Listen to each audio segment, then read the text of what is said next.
Ayoko na. Hindi naman umuusad. Wala naman nangyayari sa mga pinaghihirapan ko. Hindi wow!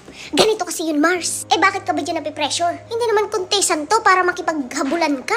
Para ma-worry ka na hindi pa umuusad or nag-work. Malay mo hindi mo pa oras. Masyado kang excited. Sa buhay, paghihirapan mo muna ng bongga bago ka makarating sa tuktok. Walang shortcut, Mars. At hindi ito pa-contest. Take it easy. Take it slowly. Huwag mong isipin ang iba. Kasi nakita mo yung mga videos niya, maraming views. Nakita mo yung page niya, ang bilis niyang makarami ng followers. So ngayon, iniisip mo, bakit ako? Ganito, ganyan.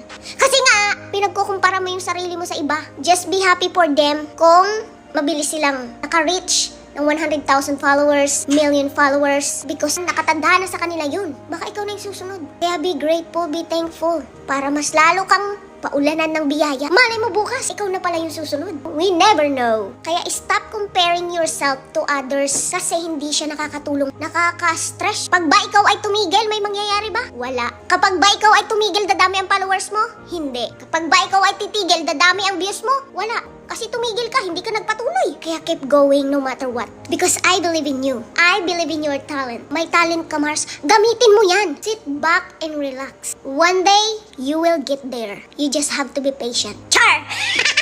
Malaki sa buhay niyo mga dipongs.